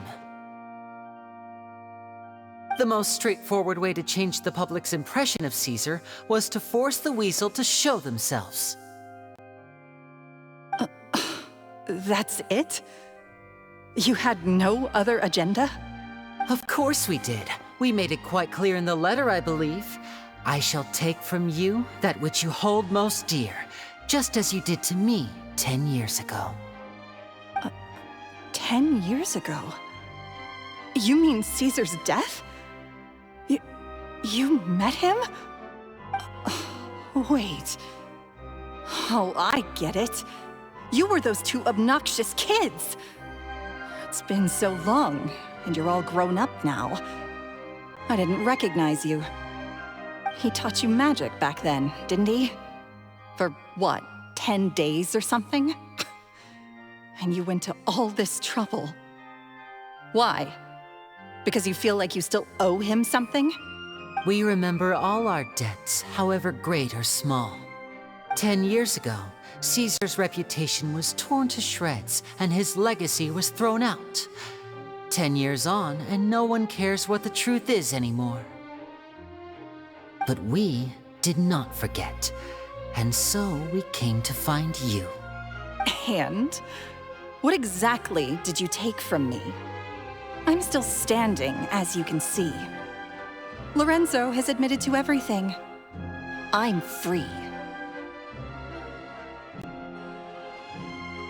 Free?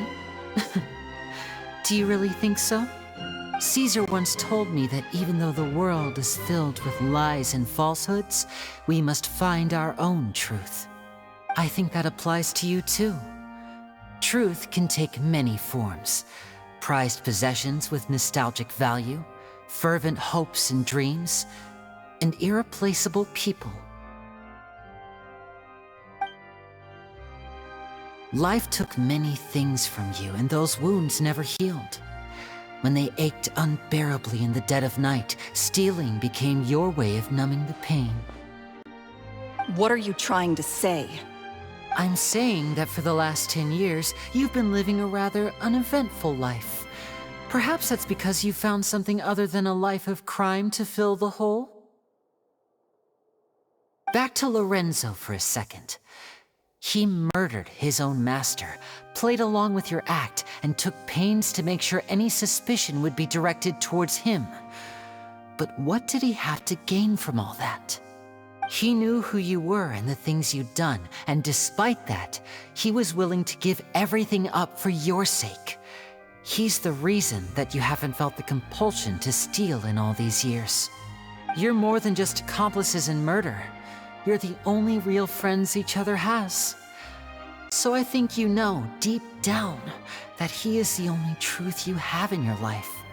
But that truth is gone now, and I guarantee you, you'll never see it again. Congratulations on your freedom, Gemma. Your freedom will cost you dearly. From now on, you'll be all alone in a world full of lies and falsehoods. I do hope you'll be able to bear it. You've still got a long life ahead of you after all. Gather round, one and all. The time has now come for the amazing Lyney to perform his final act in tonight's show. I'm sure you're all wondering what he has planned for the grand finale. Well, wonder no more, for the answer is a death-defying high-altitude escape. A high-altitude escape? I'm sure you all remember the magician Caesar.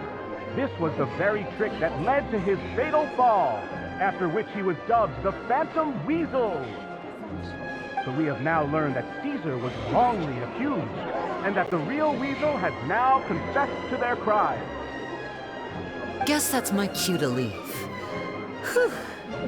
I've been practicing this one for ages now, but I'm still a little nervous. Traveler, Paimon, I hope you enjoy the rest of the show. There may be a lot of people watching tonight, but you alone are my true witnesses.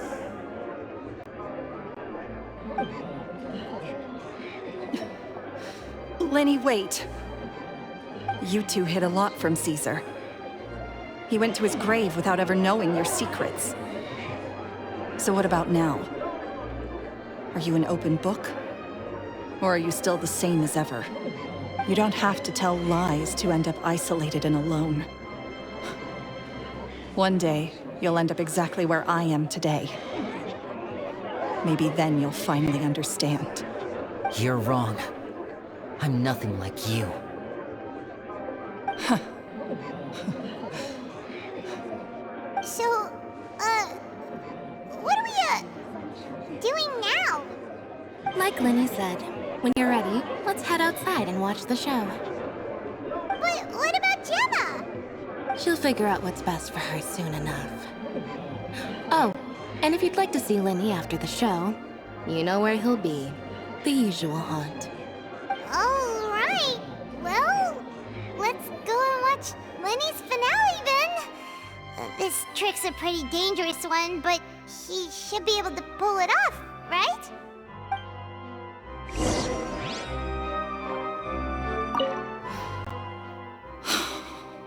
What is my truth? Sometimes I think I'm like a gambling addict. All I care about is winning, and it doesn't matter what's at stake. By the time I come to my senses, I'm left with nothing. Oh, if I had my time again.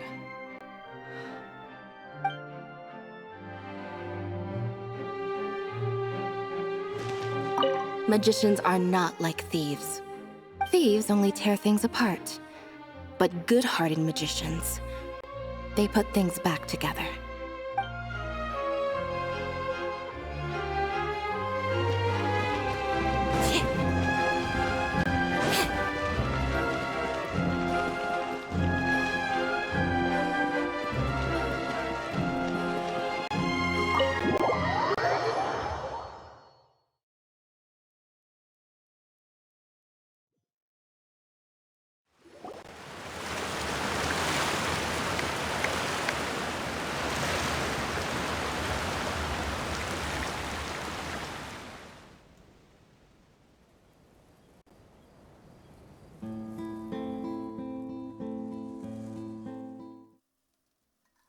Magic should be mysterious, surprising, and defy logic. Magic is hard work. Every single movement has to be practiced thousands of times. It's alright. We're used to that.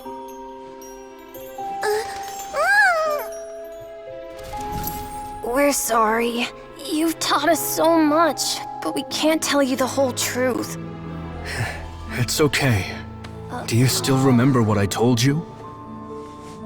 This world is full of lies and falsehoods. I only hope that one day, you can find your own truth. What about you? Have you found your truth? Magic is my truth. I want to perform a magic trick so great that people will always think of me when they talk about it. For a magician, what greater honor could there be? Look! Behold! Lyney is sealed inside the box. Will he manage to escape? 10 years ago, Caesar attempted this very trick, and it was at this precise moment that...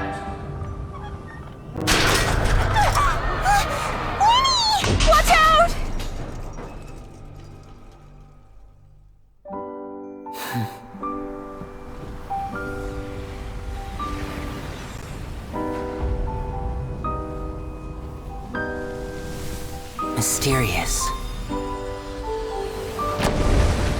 Surprising. And logic-defying.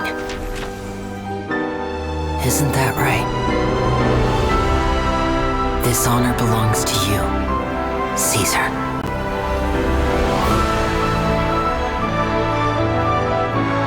I'm just sorry it's a little late.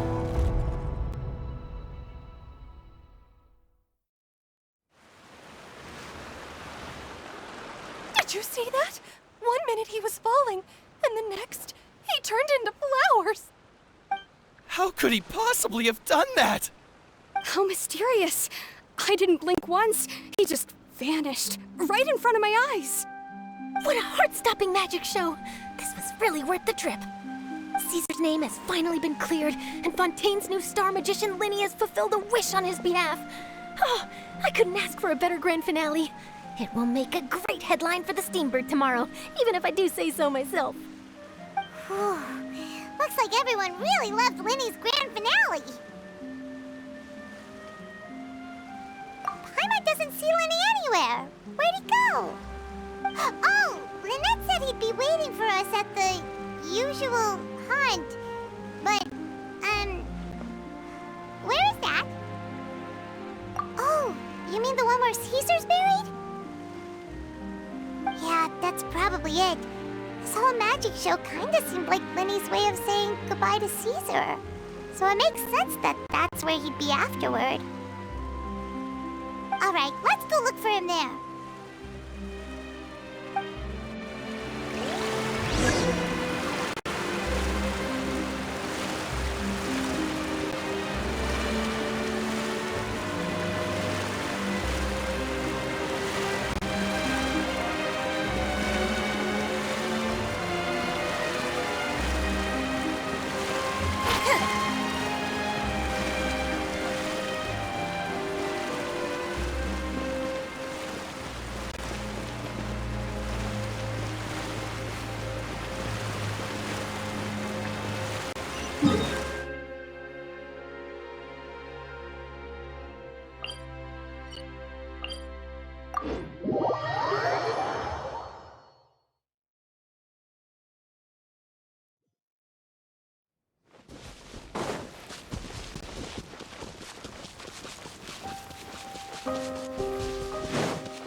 Lyney! There you are. Are you alright? Paimon was scared to death when the chain broke. Paimon was sure something had gone horribly wrong. Magic is a performance art. A magician has to get creative to keep the audience on tenterhooks. That's our job. So I tweaked Caesar's original setup a little to keep it fresh. I was honestly a little nervous during the live performance. The thought of falling, suddenly feeling weightless, seeing the sky and the ground spinning and spinning. Sometimes, I can't help but wonder what Caesar thought in those final moments. Did he regret taking Gemma and Lorenzo on? Or did he believe that it was his own slip-up right until the end? You know, Paimon's been wanting to ask you about something ever since we were in Caesar's workshop. You learned magic from Caesar once, didn't you? When was that? After I joined the House of the Hearth. To be honest, Lynette and I had an agenda when we approached him. I told you about my past before, remember? As a young boy, I survived by secretly learning magic from street performers. I'd watch their tricks and try to figure out how they were done. But I quickly realized that observation alone could only get me so far. What I saw was the polished final performance, but the rigorous training they put in behind the scenes remained invisible to me. I needed to learn how to improve my sleight of hand, hone my misdirection skills, and make niftier props. We were gifted enough that we'd made some progress by ourselves, but without proper guidance from a professional magician, we quickly plateaued. So that's why you sought Caesar out? Yes. We figured there was no harm in asking, but it took us by surprise that he was so willing to teach us. In all, we only spent 10 short days together, but he was very good to us. By contrast, we hid so many things from him. For instance, when he asked why I wanted to learn magic, I answered, "It's my passion." But in truth, there was already a lot more to the story by then. After being taken in by an aristocrat for our magic talent, then betrayed soon after, this was no longer about me doing what I loved. What amazed me was how the lie escaped my lips even as I was hesitating over whether to tell him the truth. Trust is a beautiful thing. Sadly, I'd forgotten how to trust by then. Lyney. Still worried about the way I feel? You really are a gentle soul, aren't you? But don't worry, I'm used to it now. From the mansions of the elite to the house of the hearth, lies and selfishness have followed me and Lynette everywhere we go. After Caesar went on tour, we became busy with our missions. The next we heard of him was that he'd fallen to his death, and was now declared to be the Phantom Weasel. That night, I remembered his smile. But as I lay there, I didn't know what to say to him. To keep secrets is to put up walls. The longer you keep them up, the less you let people in. Then, one day, you look around and realize your life is like an empty auditorium after a show, full of seats once occupied by all the people who left. But I guess that's the price we have to pay. You only realize how much someone really meant to you when you lose them completely. That's why I was so confident this would hurt Gemma. Because I felt it for myself. Yeah, cheer up, Lyney. We've had to say our fair share of goodbyes during our journey, too. But whatever happens, Paimon always believes in what tomorrow brings. Delicious food, fun toys, and the traveler by my side. Paimon just needs to focus on things like this, and all the unhappy stuff goes right out the window. You know, Traveler, doesn't that kind of make you Paimon's truth? Exactly. It's the same for me and Lynette. We are the truest thing each other has in the world, and nothing can replace that. Life has taken plenty from us, like it did from Gemma. But at least it left us with each other. That's what gave us the strength to get through the darkest days. That's why the darkness never consumed me and why it never will. Maybe we live in the shadows too, but we remember every precious ray of light that shines through. All right, time to lighten this conversation up a little. What did you think of the show tonight? Were you happy with it? It was amazing! Paimon just wishes we hadn't been so distracted with the Gemma situation. We spent most of our time in the opera house just talking and pretty much missed the entire first half of the show. Lyney, could you do just one more trick for us? Whoa, that's a bit of a tall order, I'm afraid. The show's just finished, so my sleeves are decidedly card-free right now. Aw, come on! Surely you can think of something. The Lyney Paimon knows can do anything if he puts his mind to it. Oh, all right then. I'll give it a go, but only because it's you. Watch closely. I have a flower in my hand. You liar! There's nothing in your hand! We ain't going along with this! Huh? My goodness, you're right. But I could have sworn I brought one here with me. Okay, try this. Count down with me. 3, 2, 1. 3, 2, 1. Now, have another look around. Maybe the flowers appeared somewhere else. Really? Let's see. Wow, there it is! Oh, this is a different flower from the last time, right?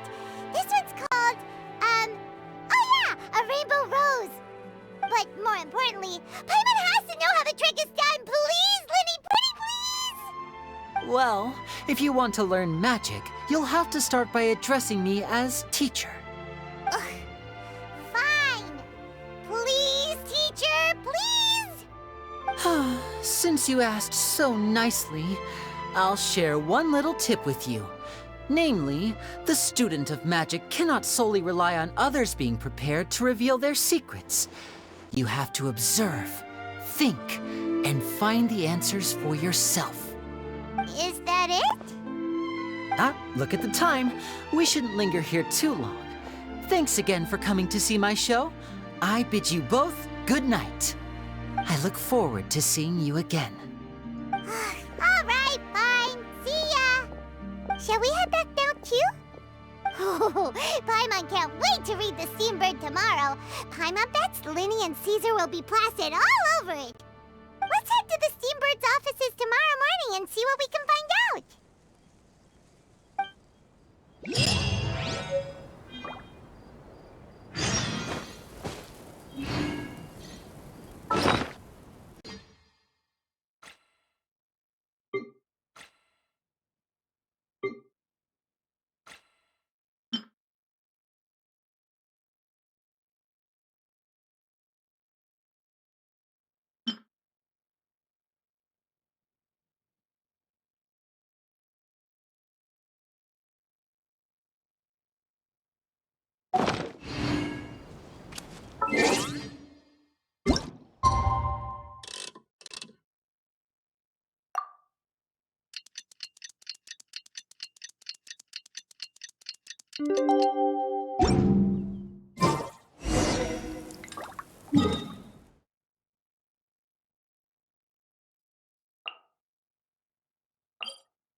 I'm very sorry, Charlotte, but my sister and I are quite busy today. I'm afraid we'll have to decline this interview. Oh, please, Lyney, I'll only take a moment of your time, if you would be so kind. Huh? What's happening here? I spent all night writing my piece about the Phantom Weasel, and it was going to go to print this morning. But just as dawn broke, I suddenly received news that Caesar's fiancée, Gemma, had contacted the guards and confessed to having been the real Phantom Weasel all along. That was quick.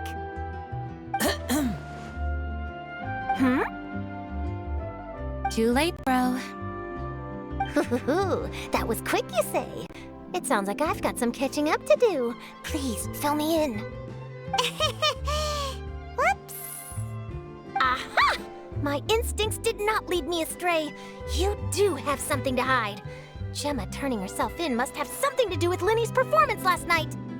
Maybe watching my high-altitude escape trick reminded her of a better time with Caesar, and she could no longer ignore the voice of her conscience. Huh. Okay, then. Wait, no, there must be more to it. If that's all it took for her to have a change of heart, how did it take her 10 whole years? Well...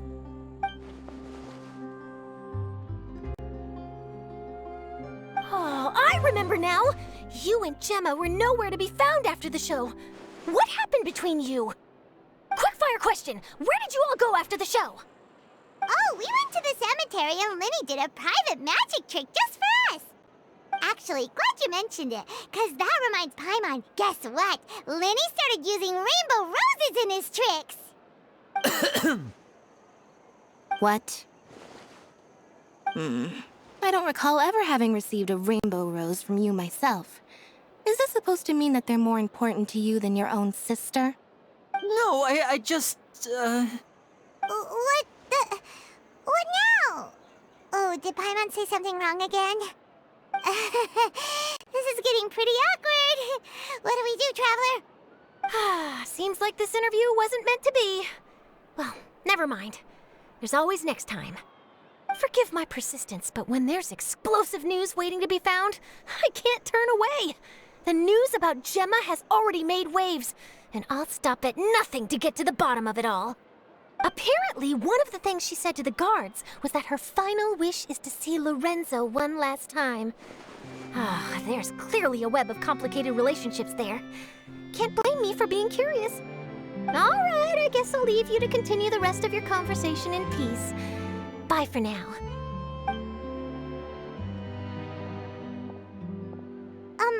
Lynette? Paimon didn't mean to. Don't worry, I wasn't angry. I was just trying to distract her. Oh, really? Oh, thank goodness. You scared Paimon there. Phew. You and me both, Paimon. You and me both. At least it did the job, right? Please, take good care of that rainbow rose. I'd be really upset if you lost it.